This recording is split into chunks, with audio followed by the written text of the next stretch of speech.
un evolución, un desarrollo sexual auténticamente igual que las personas supuestamente capacitadas. Los mismos deseos, los mismos intereses, las mismas tentaciones, todo igual.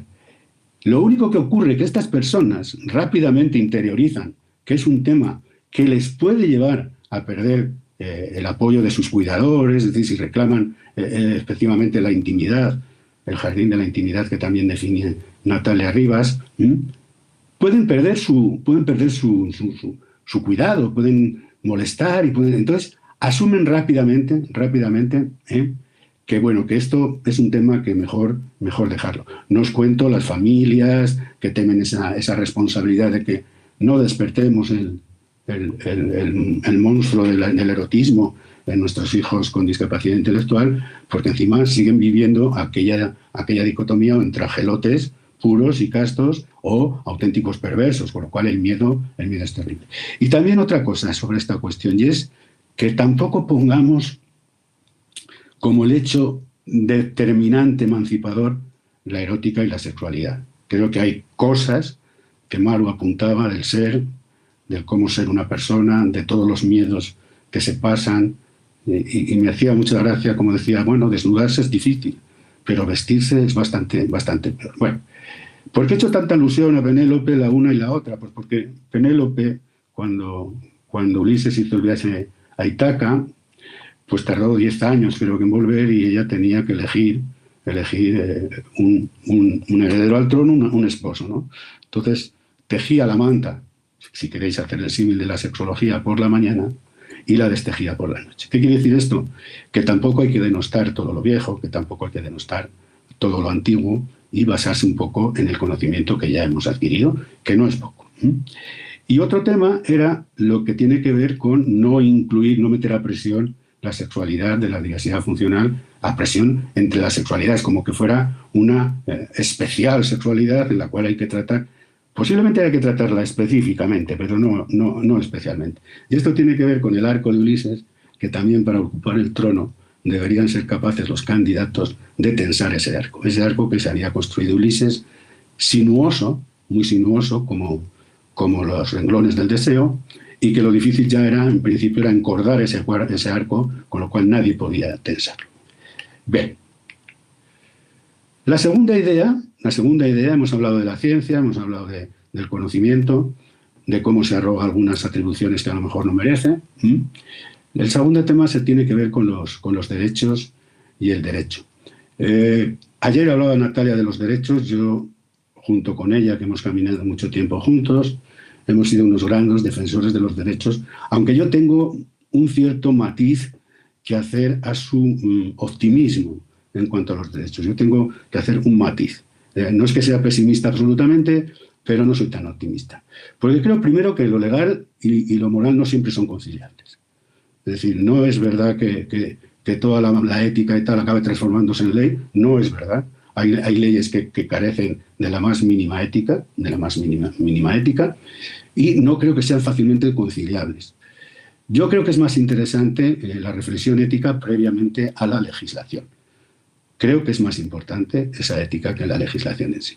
Pero porque el derecho, al fin y al cabo, es un poder coercitivo, generalmente del Estado. Puede haber instituciones también, pero del Estado. No se impone porque sea bueno, o sea, no, el derecho no se impone porque sea bueno, es que es exigible. O sea, te guste o no, es exigible, ¿vale? Las leyes y los derechos a veces dan una falsa seguridad. Hay ejemplos, la ley de libertad sexual, la ley de violencia de género. Pensamos que una vez legislado íbamos a tener resuelto el problema casi absolutamente, y hemos visto que no, que hay grises, el consentimiento, que es una cosa que intentaré, si me da tiempo, comentar un poco, que no está tan claro. El jurista dice que es diáfano, que hay que matizar, pues es que hay que matizar hasta los deseos. ¿Quién puede matizar sus deseos? ¿Quién puede saber lo que va a desear? No de un día a otro, sino de un segundo a otro. Es decir, el deseo es una cuestión que es, por supuesto, ilegislable. O sea, y el consentimiento, ese consentimiento explícito, fundamentalmente va por ese conocimiento del deseo que se exige fundamentalmente a las mujeres. Se exige fundamentalmente a las mujeres. Y una mujer dice, bueno, yo no, mi deseo es tan cambiante como lo que me apetece hoy, mañana de nosto, o al revés. Y Y ese es mi problema con el deseo, que es absolutamente autónomo y a veces incluso cruel. ¿Bien? No sé yo si el derecho es el principal origen del cambio social. No lo sé. Tengo mis dudas. Y la pedagogía del derecho está clara. Si la haces, la pagas. Es verdad que te tienen que pillar, te tienen que denunciar, lo tienen que interpretar, que las interpretaciones judiciales son muy curiosas también. Pero su pedagogía, si la haces, la pagas. Al contrario que la ética significa la reflexión sobre los actos morales, que generalmente se impone por la bondad de sus normas. No es exigible. O sea, no es exigible. Nadie te exige cumplir con unos preceptos éticos ni con unos valores. Se intenta vivir en armonía, con dignidad y libertad. Yo creo que esta sí que puede ser un motor del cambio social. Y la pedagogía es muy simple. No puedes escapar de tu conciencia. Es decir, por ejemplo, las morales heterónomas que vienen dictadas, o de una revelación divina o de lo que sea, en el fondo son comodísimas. Es decir, bueno, uno peca, se arrepiente, hace una penitencia y está sano. Me temo que los incumplimientos éticos te arrastrarán toda la vida y sabrás que lo has hecho mal. Es verdad que la ética no da respuesta a muchos dilemas, sobre todo dilemas, cuando son dos opciones, blanco o negro.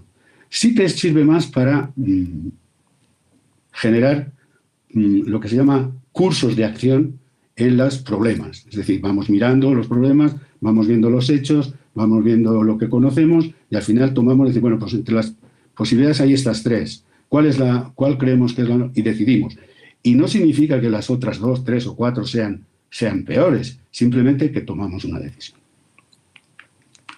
Fíjate, yo cuando hablaba Natalia de los derechos ayer, se han mencionado más, creo que los derechos sexuales están ahí en el horizonte de toda la creatividad humana, está en el horizonte. Por eso dice que la utopía, ¿para qué sirve? Dice, pues la utopía, yo si quiero dar un paso hacia adelante, el horizonte se aleja un poco más, entonces ¿para qué sirve la utopía? Pues la utopía sirve para eso, para avanzar, simplemente para avanzar. Posiblemente no lleguemos, pero para avanzar, sí.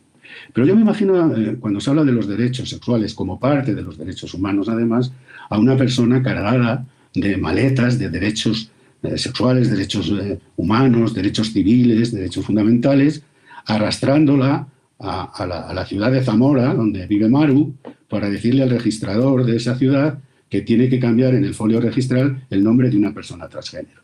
Si le llevamos todos los derechos en los que están contemplados, pues lo apabullamos y no resuelve.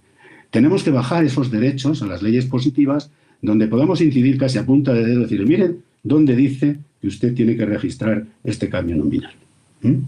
Para mí los derechos sexuales, que son grandes derechos, pero también creo que para grandes eventos, tienen que ser matizados por leyes específicas que los desarrollen. ¿Y cuántos conocemos, salvo que seamos unos acólitos de todo esto, los derechos sexuales y los derechos humanos? ¿Cuántos los conocemos? ¿Y una persona disfruta de esos derechos si no los conoce? Y otra pregunta, ¿son los derechos una herramienta eficaz? Sabéis que los derechos sexuales no se conocen explícitamente y muchos países que han firmado los derechos humanos hacen excepciones en sus culturas, en sus etnias, en sus costumbres, para no cumplirlos. La Agenda 2030 que nos viene, ya ha habido países que han hecho excepción de algunas de sus costumbres que no van a respetar, digan lo que digan, los derechos humanos y los derechos sexuales. Pero es verdad que vivimos en el tiempo de los derechos. Vivimos en el tiempo de los derechos y de los derechos humanos. Pero tienen un problema, que es lo que yo quería matizar con respecto a lo que comentó mi compañera Natalia, la legitimación. Oriente, por ejemplo, Oriente o la África subsahariana y tal, dice que los derechos humanos están hechos algo de un mundo occidental y no tienen una legitimación en esos países, en esos estados, en esos continentes. A veces, y perdonadme el atrevimiento, se hace un mal uso de ellos. Me explicaré. Si estamos discutiendo hoy sobre los derechos que tiene una persona con diversidad funcional a una asistencia social, a una asistencia sexual, a un acceso a un coito, cosas de este tipo, Si esgrimimos la herramienta de los derechos humanos y de los derechos sexuales, mucha gente que está en la discusión desconecta porque dice, "Buah, ya venimos aquí con la gran mantra de los derechos humanos y los derechos sexuales. A mí fundamentame por qué la asistencia sexual tiene que ser un hecho, tiene que ser reconocido, tiene que ser aceptado, pero no me vengas con los derechos porque esto yo no lo puedo manejar". Es decir, muchas veces hacemos un mal uso, insisto. Soy un gran defensor de los derechos. Es más, estuve en la primera acuñación de derechos sexuales en 1997 en Valencia. Es decir, no tengo ninguna duda de que son elementos validosísimos, pero sobre todo para presionar estados que los incumplen. Fundamentalmente por eso. Es muy tosco y abstracto, como os decía antes, y a veces incluso tienen escasa eficacia. Fijaros, voy a poner 2 ejemplos para que entendáis a veces lo que quiero decir de esta falta de concreción a veces de los derechos. Mira, el primer artículo de los derechos humanos, que empezaron siendo los derechos del hombre, paradoja ya antigua, dice esto: todos los seres humanos nacen libres e iguales en dignidad y derechos, y dotados como están de razón y conciencia, deben comportarse fraternalmente los unos con los otros. Si tuviéramos tiempo haríamos un parón aquí, haríamos un parón y vamos a ver, ¿qué habéis entendido en este? ¿No chirría nada de este derecho? Yo os lo contesto porque, insisto, no ha lugar ni tiempo para hacerlo. Habla de dotados como están de razón y conciencia. Y razón y conciencia significa facultad de discurrir. Y conocimiento claro y reflexivo de la realidad. ¿Podemos pensar que se está excluyendo con este primer derecho a las personas con discapacidad intelectual y del desarrollo? ¿Tienen razón y conciencia? ¿Tienen un conocimiento claro y reflexivo de la realidad? Vamos a otra gran convención de derechos, la de las personas con discapacidad, dado en Nueva York en diciembre del 2006 y ratificado por España en el 2008. Artículo 1, propósito. El propósito de la presente convención es promover, proteger y asegurar el goce pleno y en condiciones de igualdad de todos los derechos humanos y libertades fundamentales por todas las personas con discapacidad. Y, frase, promover el respeto de su dignidad inherente. La Convención de Derechos de las Personas con Discapacidad ya cambia todo esto de la razón y conciencia por la dignidad, además inherente, la que es ontológica, la que es propia de ser humano. ¿Por qué? Porque ya ha habido alguien que ha dicho, bueno, es que la dignidad inherente es una quimera, bueno, sí, pues son seres humanos, pero lo que vale es la dignidad extrínseca, la que adquirimos con conocimientos, con reivindicaciones, y entonces no es tan fácil conceder esa dignidad a todas las personas. Esto es lo que quería ejemplificar la cuestión de los derechos. Creo que, por terminar esta segunda idea... Guillermo, ¿sí? ¿me escuchas? Sí. Te quedarían como 5 minutos, no sé qué tal va. Bueno, fatal. Bueno, fatal, pues venga, intenta. Lo intento. Voy un poco más rápido, espero que sea comprensible. La justicia sin ética es solo una máscara. Y vamos a una tercera idea que tiene que ver con las cuestiones éticas. La reflexión ética y las teorías éticas. Bueno, tengo que hacer, esto sí que me interesa mucho porque es lo que creo que es, al menos será mi intención de ser el centro de esta digamos, conversatorio con Silvina y tal. Yo que obligatoriamente tengo que definir lo que es la ética. La ética es el ser. La ética es una convicción, es una reflexión que trata del fundamento de los valores, lo que llamaríamos llamar la vida buena, no la buena vida que es otra cosa. La ética es el ser. La estética, que en este caso, además de la diversidad funcional, tiene mucha trascendencia, es el sentir. No solo el aspecto externo, que también se decía ayer, de aniñar a las personas con diversidad funcional. No solo en el sentido griego, la estética es la sensibilidad, sentir. Es decir, esa convicción ética que tenemos, además, impregnarla y sentirla como un hecho, no como una cuestión añadida. Ética ser y estética sentir, en el sentido amplio de la palabra. Y tenemos una tercera, que me temo que es una de las que más se utiliza, que es la cosmética. La cosmética a todo el mundo se le ocurre lo que es. Parecer. Parecer. ¿Qué quiero decir con esto? Que podemos tener una gran reflexión ética y tener unos valores estupendos y tal, que además nos sensibilizan y nos parecen, cuando vemos estos cuerpos no normativos relacionarse y nos rechina y tal y cual, sentir que es, vamos, que es importante que sea así, que no tiene nada de asco, que no tiene nada de rechazo. Estamos convencidos de que debe ser así y estamos sensibilizados de que debe ser así. Pero nuestros intereses están en contra de esa asunción. Es decir, ¿qué ocurre? Y siento hacer referencia a cuidadores, profesionales, familia, sociedad, que dicen, pero es que no podemos dotar de esto a esta gente porque ¿quién se carga la responsabilidad de los actos que puedan cometer? Y entonces lo que hacemos es cosmetizar nuestra reflexión ética con nuestra estética y lo que hacemos es aparentar que somos muy modernos, que creemos en todos esos derechos, en todas las circunstancias, pero no los provocamos. Decía ya Natalia, y la he escuchado muchas veces, los padres muchas veces son los primeros que dicen, no, ahora no, ya que hemos conseguido una cierta estabilidad y tal, no me metáis en este sarao. Bueno. Estas tres cosas son fundamentales, y la diversidad funcional y la discapacidad intelectual y el desarrollo es fundamental. La reflexión, la sensibilidad y luego aceptar y llevar a cabo esa reflexión y esa sensibilidad. Confundir la ética con la estética es un error gravísimo. O sea, no se pueden hacer dictámenes éticos desde la estética, ¿no? Es que a mí me da asco ver a dos hombres besándose o ver a dos personas con discapacidad anatómica cómo se enroscan para buscar su... A mí eso no me importa. O sea, a mí eso no me importa. Es una cuestión estética. Tú sabrás lo que haces con ella. Porque lo que sí que es importante es que la ética sumada a la estética es una gran garantía de soluciones. Y veréis, hay teorías éticas, como son las deontológicas, que son los deberes, que no miran las consecuencias. No se debe mentir, y da igual la consecuencia de que vayas con la sinceridad por delante, que yo creo que está sobrevalorada, pero bueno, es una forma de ética, una teoría. La utilitarista es aquella que dice, la mayor felicidad para el mayor número posible.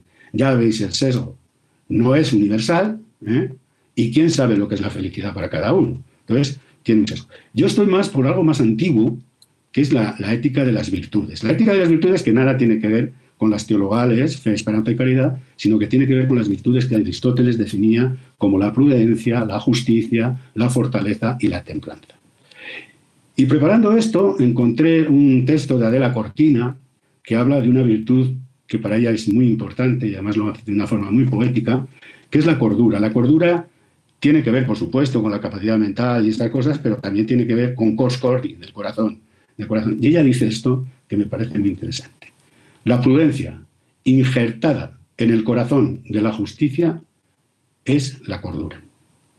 Es la prudencia injertada en el corazón de la justicia. Yo creo que es una cuestión a tener en cuenta. Voy terminando, ¿verdad? Guillermo, te iba a decir que sí, que fueses terminando, por favor. Voy terminando. Solo un comentario de unas peculiaridades de nuestra profesión, porque creo que tienen importancia en lo que a mí me ocupa y me preocupa. Algunas peculiaridades, aparte de la ética profesional, que va más allá del código deontológico. La ética profesional viene de la vocación de querer ser sexólogo, que no es una vocación que viene así de un rayo del cielo y dice tú vas a ser. No, viene de las habilidades, viene de las posibilidades de formarte y viene de las posibilidades de ejecutar esa profesión. Eso es lo que para mí es la vocación. Y la nuestra tiene algunos toques que pueden ser delicados, como es el creernos progresistas y vanguardistas. El hablar más del erotismo intrascendente que de la trascendencia. No manejar bien esto para los psicólogos es muy sencillo, pero para nosotros, sexólogos sin formación en psicología, es la transferencia y la contratransferencia, porque eso a veces nos lleva a cruzar líneas rojas. Y también, por supuesto, la inquisición y caza de brujas que existe a veces contra la sexología. Yo escribí hace tiempo esto, porque me dice Salvina, la sexualidad no espera ni pide permiso, pero guarda ser bienvenida. Yo escribí algo sobre esto hace tiempo que llamaba ni permiso ni perdón, porque aquí no hay que pedir permiso a los médicos, a los profesionales, a las familias, pedir perdón, ¿por qué? Por ser sexuado. Y luego hablaba del consentimiento, algo que me quedaré sin comentar, pero sí quería deciros esto, que decía Agustín Malol, que entrar en este terreno donde uno se juega más que su credibilidad académica, pone en riesgo su honorabilidad, sea esta lo que sea, sobre todo tratándose de menores y personas con discapacidad intelectual. Por supuesto que haya sentimiento en las personas con discapacidad intelectual. Por supuesto que puede haber consentimiento, más complejo, pero puede haber consentimiento. Pero después de dicho esto, de que haya sentimiento y consentimiento, tenemos la certeza de no causar daño, podemos permitirlo, que es otra cuestión. ¿Es permisible las relaciones? No es además lo que se juega su dignidad, sino la nuestra por mirar para otro lado. Creo que la eros y la muerte se llevan mal. Tenía aquí un de esto, pero vamos, no lo voy a leer. Vale. Y por último hago simplemente un homenaje a Silvina y a Argentina, Quino, el creador de Mafalda, que para mí es un gran filósofo, aparte de un dibujante, creo que es muy importante, que dice: educar es más difícil que enseñar, porque para enseñar se necesita saber, en cambio para educar se necesita ser. Muchas gracias y perdón.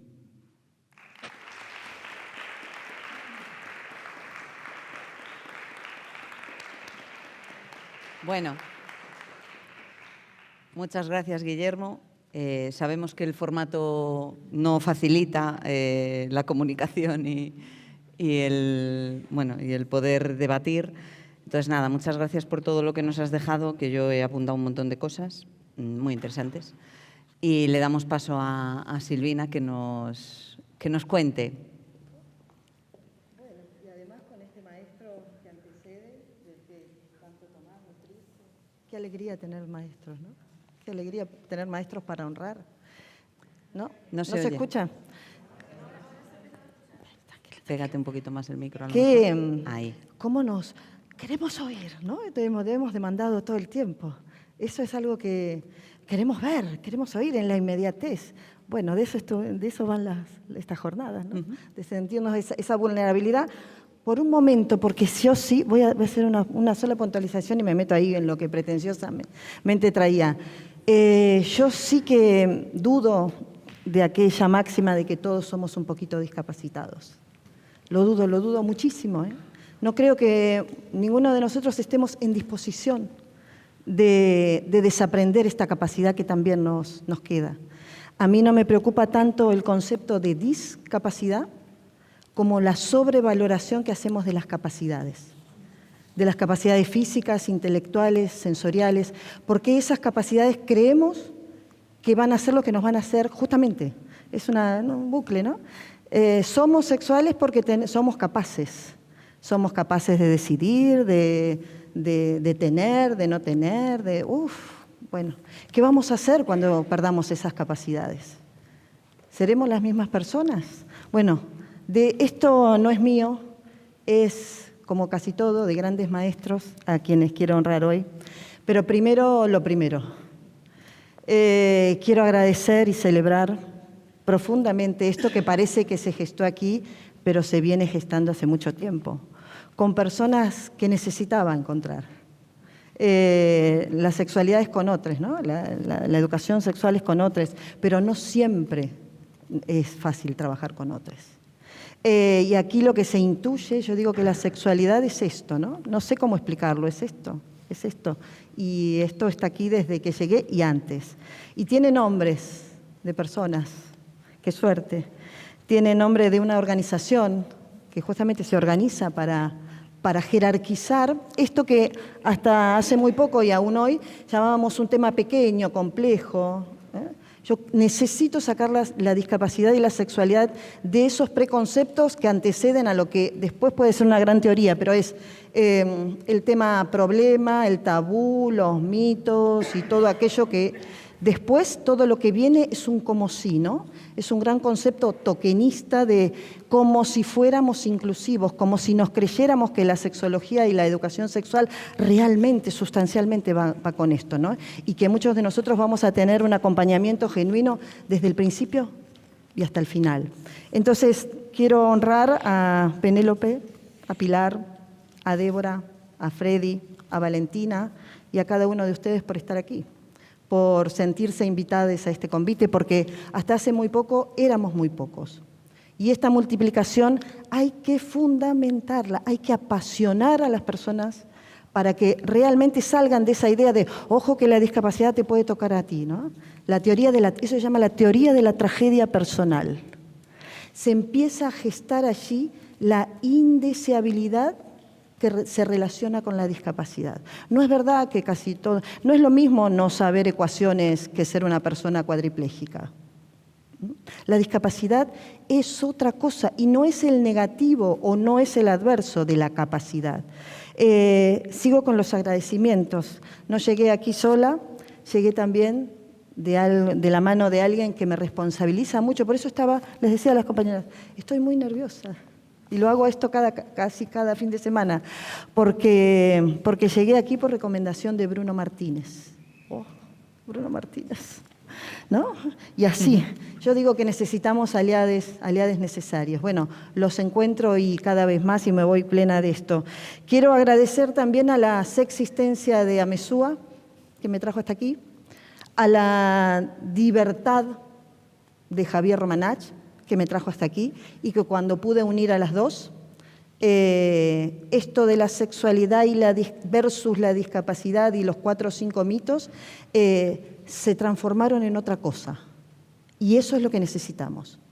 No sé qué somos, no sé qué deberíamos poder hacer, pero sí que creo que necesitamos, por convicción, ir por otras cosas. Como decía Javier Romanach, ¿no? Saber de dónde venimos y sobre todo saber a dónde vamos.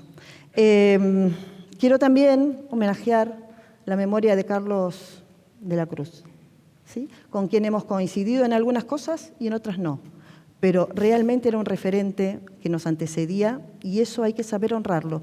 ¿Por qué lo digo? Porque muchos de nosotros tuvimos un tiempo en el que creíamos que veníamos a fundar todo. Y lo que dice Carolina Ferrantes, una estudiosa de nuestro país de la discapacidad, dice, muchos de nosotros queremos estar refundando todo el tiempo. La discapacidad no es nueva.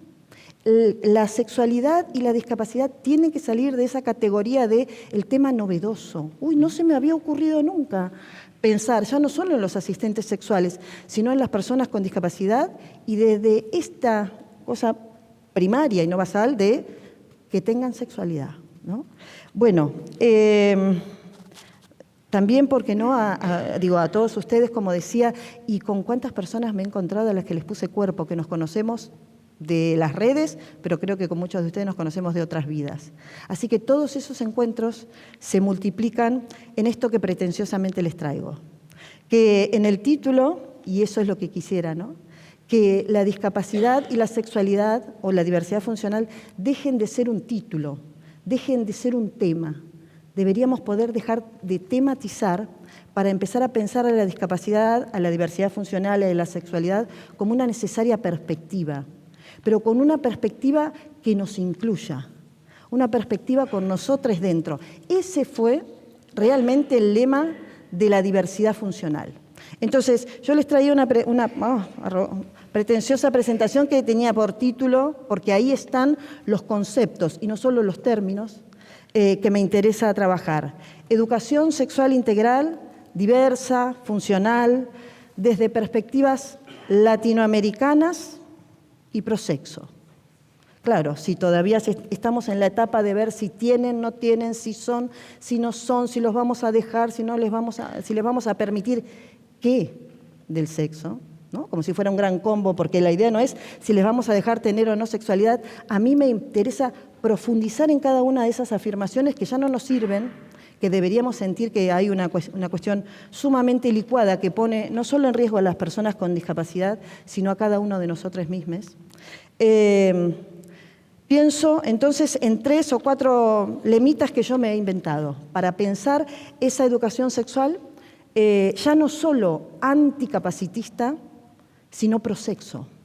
Ya hemos combatido bastante. Ahora vayamos por el pro, que es lo que más se prohíbe. Y una perspectiva prosexo desde una lectura de la diversidad funcional. Y desde una lectura, ayer lo mencionaba Idma, sencilla, fácil, ¿por qué hemos? Pensemos todo, pero dejemos de problematizar. Hagamos una educación sexual integral, no solo inclusiva. La educación sexual, bueno, no sé, pero la sexualidad en sí misma no es ni inclusiva ni excluyente. La hemos convertido culturalmente en un espacio de élite para algunos pocos y cada vez para menos. Y antes le agradezco a Guillermo que hizo mención a lo que sucede en mi país. Y yo no puedo dejar, no debo dejar de mencionar que todos nosotros estamos en riesgo, pero como dice Judith Butler, algunos o algunas en este momento en mi país son víctimas. Y son víctimas del mismo modelo neoliberal que creó la discapacidad. Fíjense, yo tampoco soy optimista, lo siento. No, ya no los tiramos del monte Taiguetos, gracias. Pero lo que me dediqué a estudiar en mitología de la sexualidad especial hace mucho tiempo es la construcción social y antropológica de qué concebimos por personas con discapacidad. ¿Quiénes son? ¿Dónde están? Porque no son esos conceptos de seres invisibles, no son personas invisibles. Decidimos no verlas, negarlas, ¿no? Invisibilizarlas. Lo que es peor aún, negar el hecho sexual humano, hacer como si no existieran.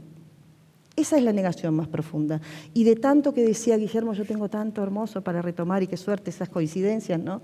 Porque ya lo hacía el modelo de la diversidad funcional, que yo quiero reivindicarlo. Se malentendió muchísimo. Hemos sido muy desagradecidos con Javier y con toda aquella movida inicial del modelo, que no era solo un término novedoso, sino que traía atrás profundos, grandes conceptos con los que solo nos quedamos con el titular. ¿Se dice diversos funcionales o se dice discapacitados?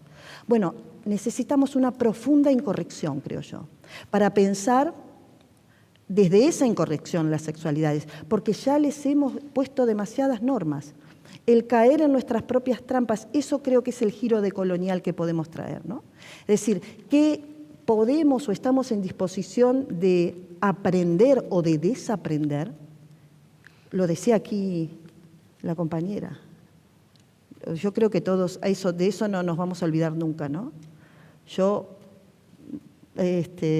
no quiero tomar palabras que no son mías, pero digo, cuando decía esto de pensar en relatar la vivencia de su hija, pero a la vez no ventilar su intimidad. Sí.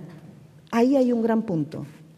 Es decir, cómo ofrecer apoyos para la intimidad a personas que los necesitan, apoyos para eróticos, sexuales y demás, no es uno versus otro, ¿sí? No puedo dejarlo nunca solo. Uy, ¿cómo será eso? Pero a la vez, ¿qué pasa con las soledades no elegidas de tantas personas con discapacidad? Cuando decimos, y retomo todo, a mí me interesa muchísimo toda esa arquetipación y esa naturalización que se hace de frases que repetimos, y esto es lo preocupante, hace por lo menos 30 o 50 años, y tal vez me quedo corta. ¿Por qué las teorías del sexo, del género y demás han avanzado tanto y nosotros hemos quedado con una palabra que nos describe, paralizados, en un par de mitos que teníamos que elegir, llamados mitos, fíjense, después de lo que comenta Guillermo, ¿podríamos decir que son mitos? No, son verdaderos prejuicios minusvalizantes. Necesitamos que existan las personas con discapacidad desexualizadas, desirotizadas, que existan las personas con discapacidad en general, porque si no existieran, ¿nosotros qué seríamos? Bueno, habrá que definir entonces primero quiénes somos nosotros y quiénes son ellos, y qué nos separa, y hasta cuándo, y qué va a volver a unirnos, porque lo querramos o no. Yo creo que este posicionamiento de la diversidad funcional y la sexualidad como potencia es imparable. Yo hablo del concepto de el buen discapacitado. Y el buen discapacitado es el que resigna su sexualidad. El que dice, ¿qué me dijo señorita que no puedo tener novio? Perfecto. ¿Qué me dijo que no puedo tocarme? Muy bien. No, bueno, ahora van a venir, no digo muchas porque también hay una minoría dentro de una minoría que ha accedido a algunas instancias de educación, de socialización y demás, que muchos de nosotros creemos garantizadas y que van a venir por nosotros a decirnos, ya no me creo tan pasivamente. que tenga que pedirte permiso, digo, ¿no? Entonces yo pienso, la sexualidad es un hecho cotidiano y no extraordinario. Hay mucha más sexualidad en aquello que parece que no es, esto no es sexual, ¿no? Aquella conducta sí es sexual, eso que hace sí, esto otro que no. Bueno, vayamos por esa cotidianeidad, vayamos por pensar realmente esa educación sexual prosexo en instancias que muchos de nosotros damos por naturales, garantizadas, ¿no? Todo aquello que nos hace autónomos, independientes, capaces. Lo decía Guillermo, desde el modelo de la diversidad funcional se trabaja 2 tipos de autonomía. Qué sobrevalorada está la autonomía, ¿no? Todos nosotros, bueno, por lo menos en Argentina, los docentes ponemos que el alumno logre en nuestros programas, que el alumno sea capaz de... Y resulta que trabajamos con personas que no les hemos posibilitado, como decía Spinoza, ¿no? Nadie sabe lo que puede un cuerpo hasta que ese cuerpo no se afecta. Y la sexualidad tiene que dejar de ser una experiencia tercerizada. Miren, hace tiempo llegó a consulta un joven con una discapacidad física que decía, yo no quiero, por eso después me inventé este lema, que me los invento yo para subsistir en estas cosas, yo no quiero que me enseñes cómo se hace. Yo quiero saber qué se siente. Y eso es intransferible. Y entonces, en ese sentir, ¿no? En esa sexistencia, ahí es cuando quedamos bastante solos y es lo que, sin juzgarnos, pero también tensionarnos, es preguntarnos quiénes estamos en disposición de acompañar desde principios al fin. Yo digo que necesitamos una educación sexual ya no solo inclusiva, incluyente, adaptada, especial, diferente. Necesitamos una educación sexual con coraje, que nos incluya, que nos interpele en nuestras propias sexualidades y, claro, en nuestros roles profesionales, ¿no? En esos ineludibles roles profesionales. Entonces, ya enseñamos casi todo, digo yo, y no permitimos casi nada. Y otra vez vuelve a aparecer esta idea de que el otro es, y yo en eso hago una puntualización. Qué difícil debe ser que, ¿no? Esta es la idea de la inclusión, que nos llega incluso a la sexualidad. Voy a ser sexual cuando los otros me acepten, cuando los otros me miren. ¿Y qué pasa con ese estudiante o ese paciente que no miro nunca porque me da un asco? Huele mal, huele a caca, huele a pis, se babea. A todos los saludo con un beso y según porque tengo miedo a que me denuncien, pero a este lo saludo con el puñito. El otro día aparecía en un encuentro con docentes. ¿Cómo pude transformar esto atrás? Porque además de que se babea, me toca las, que tampoco aquella compañera podía definir, me toca las... Bueno, hablemos de esa sexología o esa educación abstracta, ¿no? Esa educación sexual que utiliza términos tan abstractos, no solo por la escasa comprensión, sino por la escasa vivencia. Nadie puede comprender algo que no ha vivenciado, pero tampoco nadie puede enseñar algo que no se ha permitido, porque creo que el bucle de esto, lo de colonial es, creímos que le dábamos permisos a las personas, pero el permiso es con nosotros mismos. El permiso es con nosotros mismos. Preguntarnos qué educadores sexuales, en mi caso, qué educadores sexuales no solo debemos ser, ustedes saben que en Argentina tenemos una ley de educación sexual integral que en poco cumple 20 años, con mi ley al frente, ¿no? Qué controversias. Y con lo que decía Guillermo antes, fue una ley precursora incluso de nosotros mismos. Las sociedades, como decían, no estábamos preparadas, la sociedad argentina, para tener una ley de educación sexual integral. Y eso es lo que nos pasa hoy. Tenemos la garantía del derecho, una ley que tiene casi 20 años y que en su artículo 1 lo dice claramente.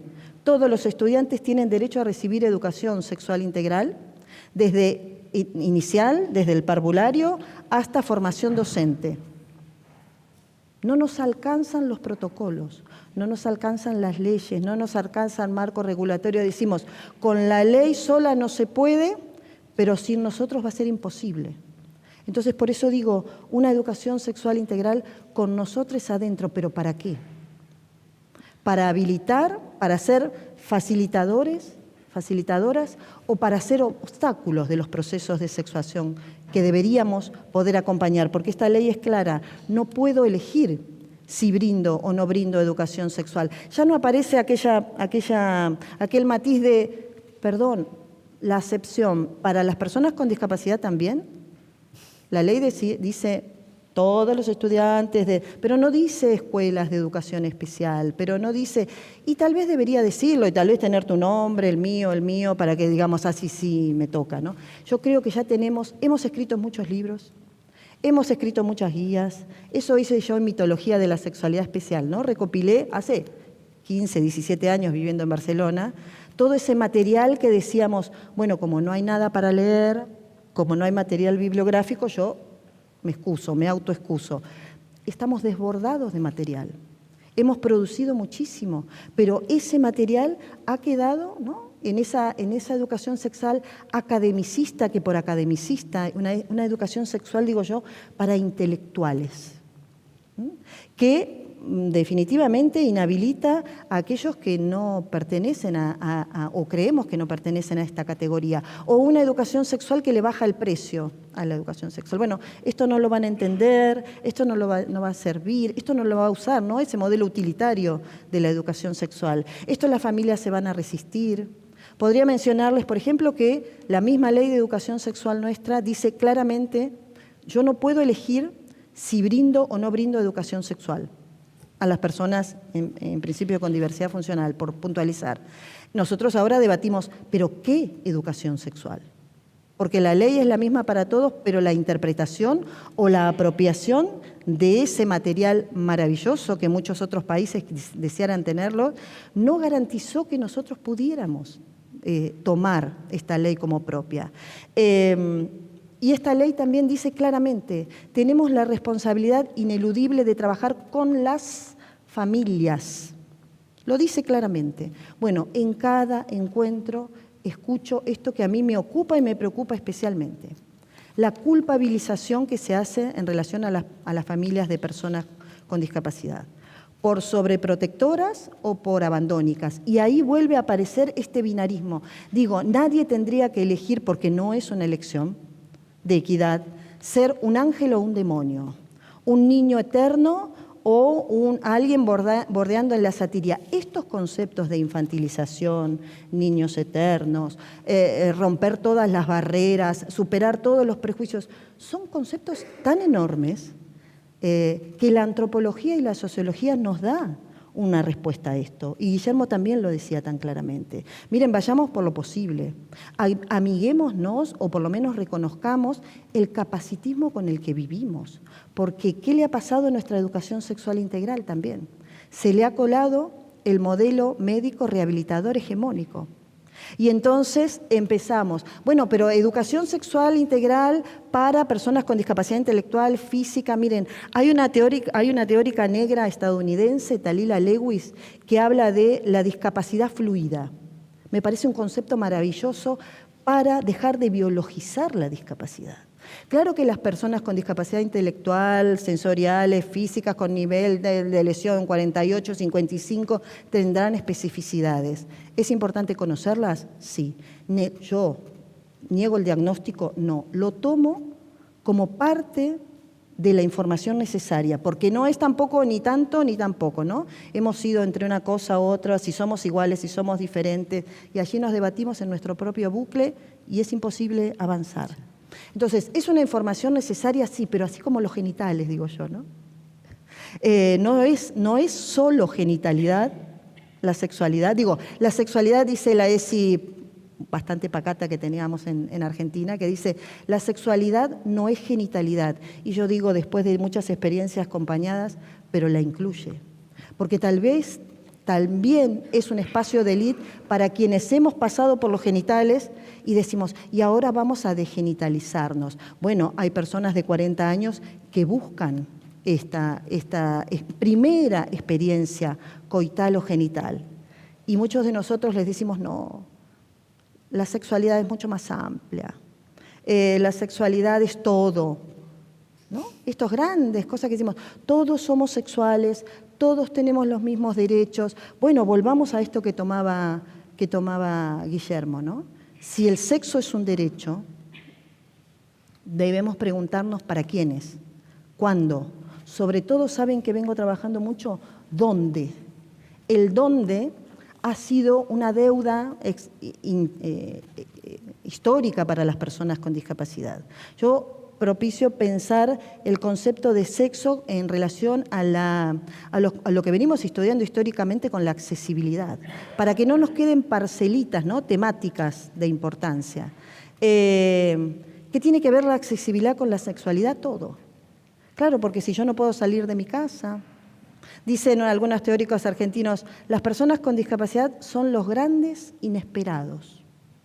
Nadie echa de menos que no haya una persona con discapacidad, incluso en jornadas sobre discapacidad. Nadie echa de menos que no haya una persona con discapacidad o que represente corporalmente la discapacidad. Y eso también es una trampa, ¿no? Muchos activistas de la discapacidad dicen, la discapacidad no se escribe en el cuerpo. Y qué gran controversia nos crean esas personas que decimos, pero yo la veo bien, yo la veo completa, porque rompe, al igual que rompen muchas personas, trans y demás, con esa preformatividad que tenemos de qué es ser el buen discapacitado. Y el buen discapacitado camina mal, habla mal, le cuesta. No es que yo no me explico, es que al otro le cuesta entenderse. ¿Vieron cuántas veces decimos? A ver si yo me explico, o no, a ver si ustedes me entienden. No, bueno, a ver si yo me explico de una manera que podamos entender todos, ¿no? Entonces, en esta educación sexual integral que tenemos en Argentina, de la que estamos orgullosísimos y cómo no defenderla hoy más que nunca, vimos, y yo creo que teníamos una gran deuda que no siempre estamos en disposición de pagar y de sentirla así. ¿Qué hacemos con las personas con discapacidad? ¿Dónde las ponemos en esta ESI? Bueno, yo creo que había que dar un giro de colonial ahí y decir, no es que yo tengo que buscar en los contenidos de la educación sexual integral, se llaman lineamientos curriculares de la educación sexual integral, tenemos todos los contenidos para inicial, primaria, secundaria, basados en la perspectiva de la ley. No es que tengo que ir a buscar en los contenidos de secundaria si existe un tema como la asistencia sexual. No existe ni va a existir. Pero el giro de colonial es, si es un tema en la vida de las personas que acompaño, es un tema para la educación sexual integral que debo acompañar. Mucho más allá de si yo estoy de acuerdo o no. Ayer tenía una entrevista y quiero puntualizar en esto porque como hemos coincidido tanto con tantas compañeras, cuando yo me fui de España, de Barcelona, que no es España, siempre, me fui dejando eso, ¿no? Algo que nos ilusionaba mucho, que después lamentablemente se fue volviendo otra cosa, que se llamó Sex Assistant. Y éramos un grupo de personas, que nos juntábamos para hablar de algo que se empezaba a gestar, que tampoco era nuevo. Siempre existieron personas que acompañaban, asistían, apoyaban a otras personas o parejas con diversidades funcionales. Lo que yo me había traído de Argentina era en una formación que aparecía que en España, en Europa, que para nosotros es el norte global, donde allí pasa todo y nosotros miramos desde abajo, ¿no? Yo siempre digo que nosotros somos los pasivos del sexo y ustedes... A mí me dicen en Argentina que en España, ¿vos sabés que en España hay asistentes sexuales?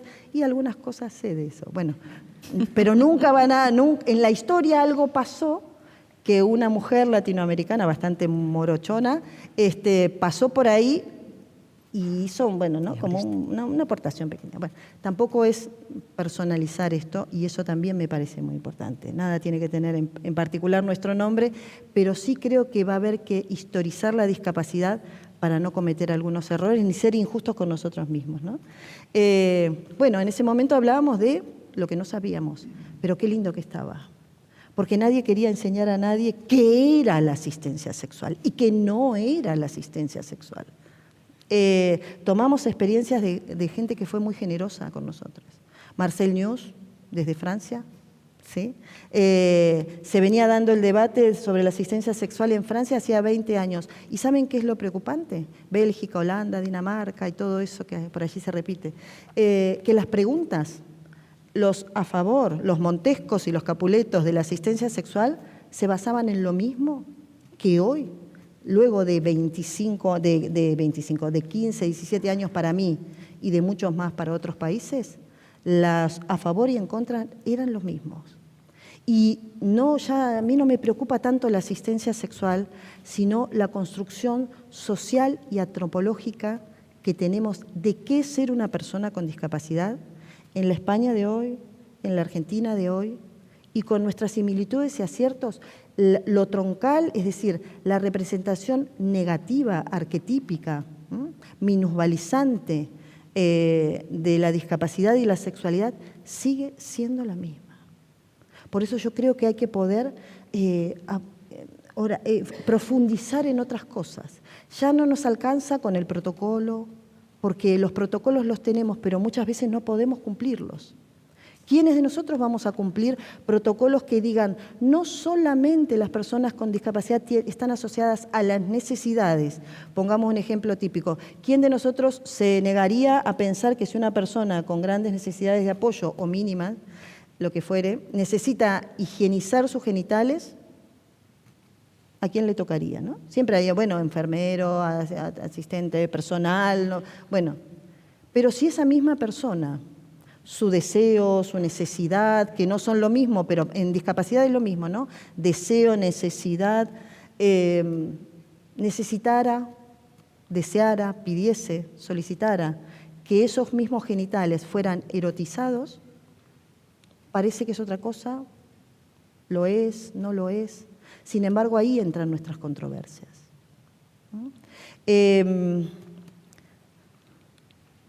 A ver, ¿qué teníamos? Pienso también en esta ESI que por lo menos en Argentina nos ha llegado, como ese bucle de volver a empezar. La sexualidad no siempre es para adelante, ¿no? Como los procesos de educación. Los procesos de enseñanza-aprendizaje son de ida, vuelta, siempre para adelante. Avanzamos y volvemos. Es esto, ¿no? La trampa de la mitología, que es un material maravilloso. Lo que llamamos mitos en discapacidad es una pena que lo llamemos así, porque la mitología es un material hermoso que incluso nos explica muchísimo de los orígenes de la discapacidad. Miren, antes hablábamos con las compañeras, yo les decía, tengo un estudio ahí, medio ahí de entrecasa, que es, lo llamo la etimología, ¿no? Del rótulo, ¿cuántas formas hemos utilizado para mencionar lo que no queremos mencionar? Minusválidos, lisiados, tarados, tontos, enclenques, ladeados. Y hoy estamos diversos funcionales, capacidades diferentes, necesidades educativas especiales. No, yo le digo así porque lo otro me da cosa, ¿no? Hablábamos con la compañera, yo les digo invidentes. Bueno, claro, cada uno se apropia de la mejor forma de mencionar lo que pueda.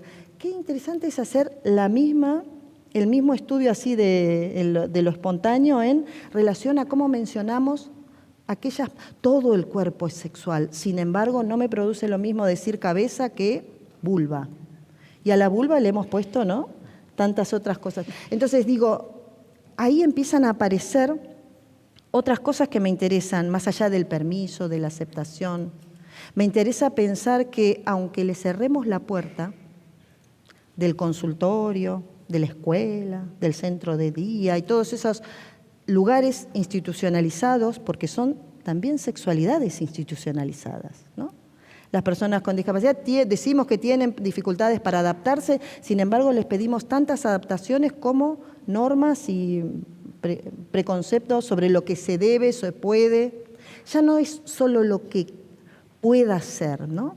No lo que quiera hacer, sino es lo que va a poder hacer. ¿De qué va a ser capaz? ¿No? ¿Va a poder tener hijos? Cuando sea grande, te pregunta una mamá a los 4 años de su hija con síndrome de Down. Y esas preguntas son la gran respuesta a lo que no... Dejo de oírlas con prejuicio. Yo creo que hay que oírlas no solo con los oídos, sino con las tripas. ¿Sí? Hay que poder amigarse con eso que dicen buenamente o malamente, como pueden las familias, con los escasos espacios que les hemos dado.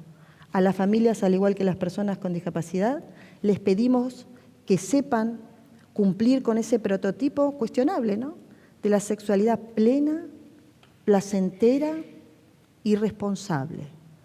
¿Sabremos cuál es? ¿Qué es la sexualidad plena? Por eso decimos, ¿existe el derecho al placer que queremos garantizar en la asistencia sexual? ¡Uy, qué locura! Bueno, volviendo a eso y a la asistencia sexual, claro, lo podíamos vender como el derecho al placer de las personas con discapacidad, como lo que de otra manera nombró la compañera hoy aquí. Miren cómo lo mal vendíamos, como porno inspiracional, ¿no? ¿Qué pasa con esas pobres personas que nunca van a poder tener pareja? ¿Qué pasa con esas pobres personas cuyas madres tienen que masturbarlos? Y la gente se quedaba como, esto es imposible. O sea, es el don de la oportunidad. No me pidan que lo teorice porque no existe.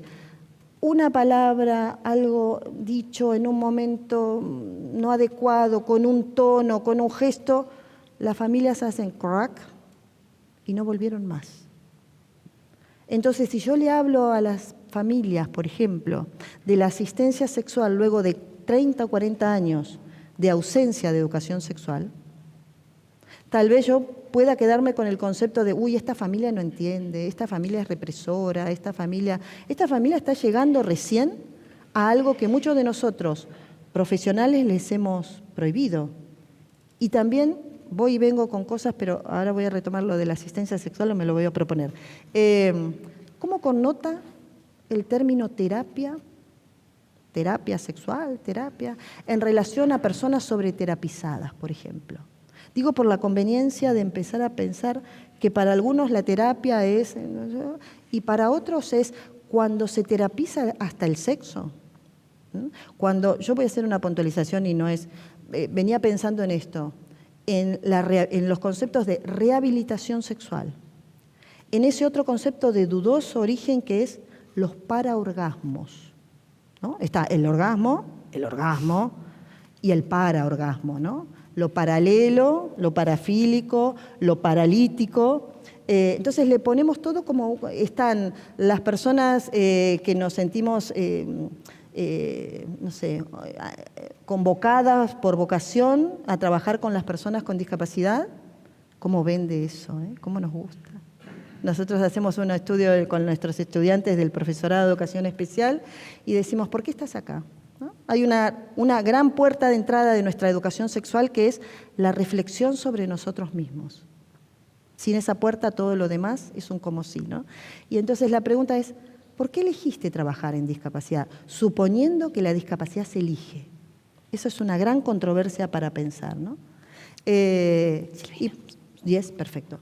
Y porque yo tengo mucho amor para dar, porque tengo un hermano con discapacidad, porque creo que son personas muy amorosas. Vamos a empezar otra vez. ¿Sí? Cuando yo vengo para aquí, ¿verdad? Tomo un taxi en Argentina, ay, ¿qué tal? ¿Qué vas? ¿A dónde vas? Y yo me invento profesiones de todo tipo, porque cada vez que digo, ¿y qué haces? Y entonces, es una cuestión antropológica, arquetípica, es decir, son exactamente las mismas respuestas. Nuestra educación sexual integral tiene que venir a eso, a no pensar ya en términos de autonomía o independencia, sino en términos de liberación y de comunidad. Educación sexual integral comunitaria, extramuros, es decir, una educación sexual integral que salga del consultorio, de la escuela, pero sabiendo que la ESI es para las personas. La sexualidad es para las personas, para que la lleven y la hagan propia allí donde vayan. Necesitamos consultorios de puertas abiertas, no solo accesibles. Necesitamos escuelas de puertas abiertas, no solo accesibles, pero también saber que aunque yo no mencione la sexualidad, mire, esto pasa muchísimo, ¿no? Muchas personas dicen, muchos profesionales dicen, es que yo no hablo con mi paciente, con mi estudiante de sexualidad porque no me pregunta. Volvemos a esta idea de pensar que la educación sexual integral es un ping-pong de preguntas y respuestas, ¿no? ¿Qué pasa con aquellas personas que nunca van a preguntar? No solo porque sean no hablantes, sino porque de alguna manera les hemos convencido de eso que se llama el capacitismo interiorizado. Yo no voy a poder, esto no voy a preguntar, esto no tiene que ver conmigo. Y sobre todo preguntarnos, ¿seremos nosotros un profesional o una profesional confiable para que esa persona pueda contarnos lo que quisiera, expresarlo de la forma que quiera? Entonces, no es solo con las personas no hablantes, hay muchísimas personas que hablan, que dicen expresamente lo que quieren, lo que desean, lo que son y algo más interesante aún, lo que nunca van a ser. Empezar a tomar esto de no caer en la trampa de la autoestima, digo yo. Porque aquella persona que dice, odio mi cuerpo, no quisiera ser una persona con discapacidad, por un rato aunque sea, me gustaría. Y entonces yo puedo decirle, no digas eso, tu cuerpo es hermoso, todos somos diferentes, todos somos iguales. Ay, bueno, ahí hay cosas por revisar. Mucho más allá de esos lemas que en algún momento nos sirvieron para intentar darle un cierre, pero que ese cierre fue la obturación de muchas otras cosas. Insisto, la asistencia sexual hoy puede ser más que una oportunidad, una gran trampa para muchas personas y para nosotros mismos. Yo estoy a favor de la asistencia sexual, pero no de la asistencia sexual, de algunas formas de acompañamiento sexual a personas o parejas con discapacidad, porque no todo es lo mismo, porque también le hemos sobrepuesto nombres para decir tus manos, mi mano, yo no soy el que te... Digo, nos estamos cuidando a nosotros mismos y no estamos garantizando lo que no podemos acompañar. Eso pasó hace 30, 40 años en Dinamarca, en Bélgica, cuando los estados corrieron a las trabajadoras sexuales, que eran quienes brindaban, esto no está escrito en ningún lado, esto es información de primera mano que en ese momento generosamente mucha gente nos brindaba. ¿Quiénes fueron quienes brindaron como pudieron, no siempre bien? Esto que llamamos servicios sexuales, qué trampas, crear servicios sexuales especiales para personas especiales, ¿no? Se puede llamar asistencia sexual o lo que querramos, pero el concepto de discapacidad siempre es el mismo. Nos decían entonces que quienes cubrían estas instancias eran trabajadoras sexuales. Llegó el momento que había que legalizar la asistencia sexual. Y no a favor de las personas con discapacidad, sino para no ponernos en riesgos nosotros. Me van a denunciar, van a creer que yo soy... Tengo un título interesante que no lo mencioné. Ya no, si lo googlean creo que ya no aparece. En Barcelona era la madama de los discapacitados. Hay que superar eso, ¿eh? La madama de los... Y bueno, y con eso no se puede lidiar. No es solo lo que digo en educación sexual, es como el otro lo interpreta. Entonces, en ese momento quisieron legislar, vuelvo, la asistencia sexual. ¿Y qué pasó? Si el Estado iba a pagar la asistencia sexual para las personas con discapacidad, no podían estar las trabajadoras sexuales de por medio. Así que lo que hicieron fue tomar el conocimiento y la experiencia de las trabajadoras sexuales y montar enormes empresas de formación de asistentes sexuales legales. ¿Sí? Ese trasfondo a mí me interesa muchísimo darlo a conocer, porque ese es el trasfondo moral y no ético de una práctica que hoy decimos, retomando lo que decía Guillermo, para mí la asistencia sexual en sí misma no es un derecho. No existe un derecho a tener asistentes sexuales, pensando que todas las personas con discapacidad lo tendrán.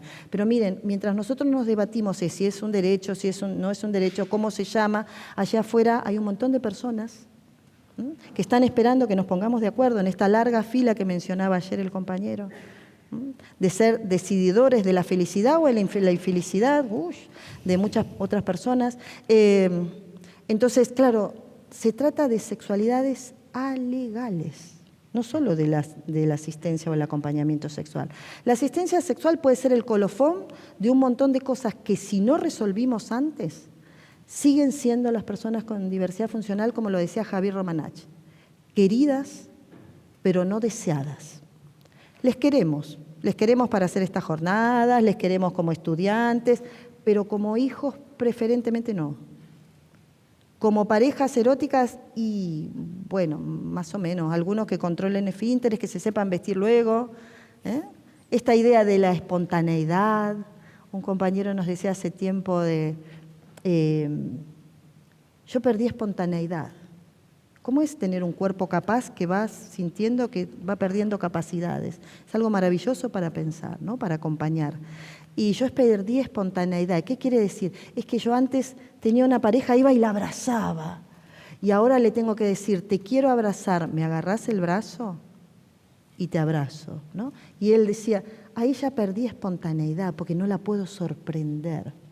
Bueno, me parece maravilloso retomar eso, pero para tensionar esa idea de que el sexo es algo natural, espontáneo, que es para todas las personas, y realmente no lo es. Sigue siendo un espacio de élite en el que algunas personas, específicamente por su condición de discapacidad, quedan explícitamente excluidas.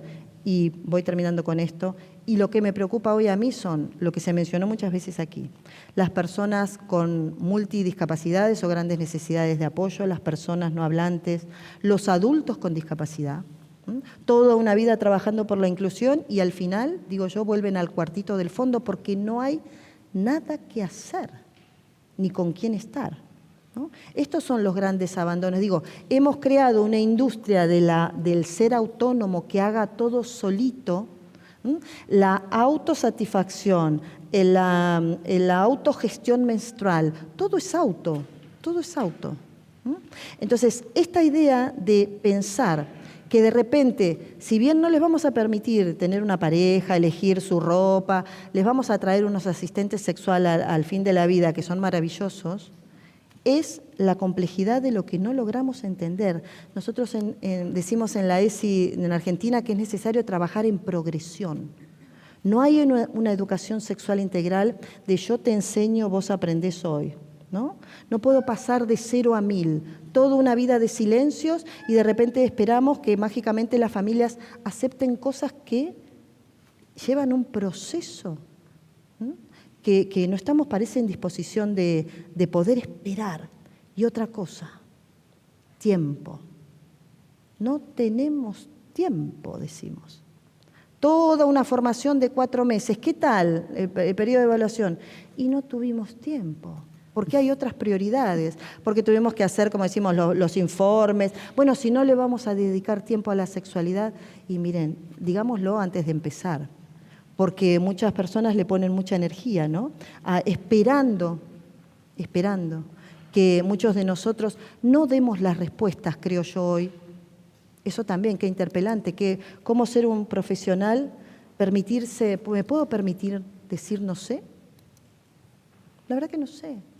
De lo que me estás preguntando, si mañana viene alguien a consulta, ustedes con discapacidad, oye, a mí no me prepararon para esto. ¿Puedo permitirme decir no sé? Sí, en un principio, pero claro, es honesto, es humano, nos humaniza, es decir, pero te voy a hacer alguna derivación, voy a contactarte con alguien, qué importante tener esas redes, termino, ¿no? Pero mientras digo no sé, voy buscando opciones, ¿no? Voy tomando esa pregunta. Digo, la sexualidad es la pregunta y es la respuesta. Creo que tenemos que alejarnos de esa educación sexual integral que tiene todas las respuestas, porque creo que es momento de empezar a encontrar nuevas preguntas.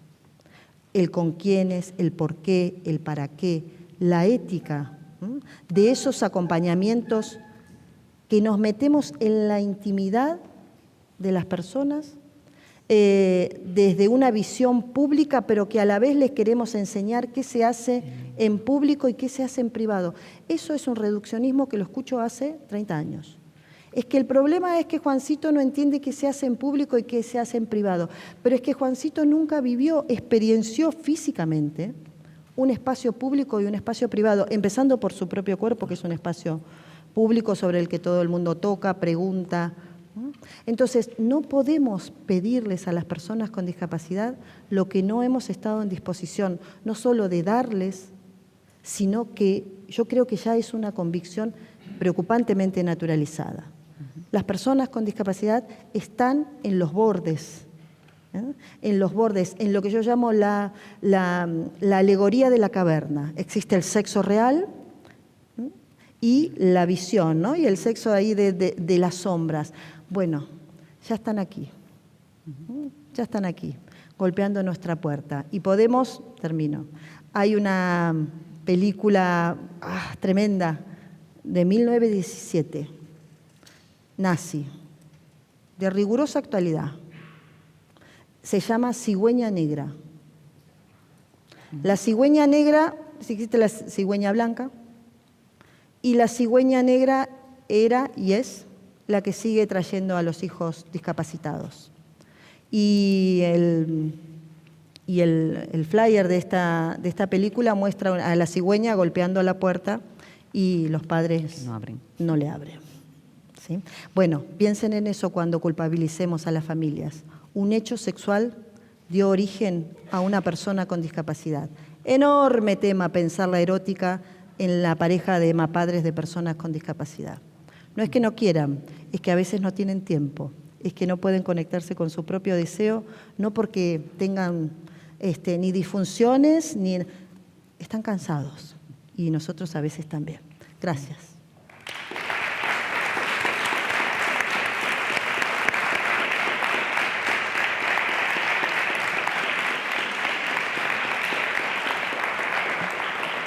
Bien. Bueno, tenemos... ¿Cómo estamos? Tenemos 11 minutos. Bueno. No, tanto no. No, tanto no. A las 2 hay que estar fuera. Entonces tenemos menos de ¿ven? 11 No tenemos minutos. tiempo, ¿ves? No ¿Ves tenemos que vamos? tiempo. No tenemos tiempo. Yo me voy a ahorrar ningún tipo de cierre porque tengo muchas cosas apuntadas, pero creo que no, por tiempo tampoco. No sé si os gustaría hacer alguna pregunta o alguna reflexión en torno a lo que nos contó Guillermo por un lado y Silvina por el otro. Yo me quedo con esa educación sexual integral con coraje, y el coraje a veces es decir no sé, tengo que buscar en dónde, o aprendamos al mismo tiempo, porque tú me enseñas y yo te acompaño.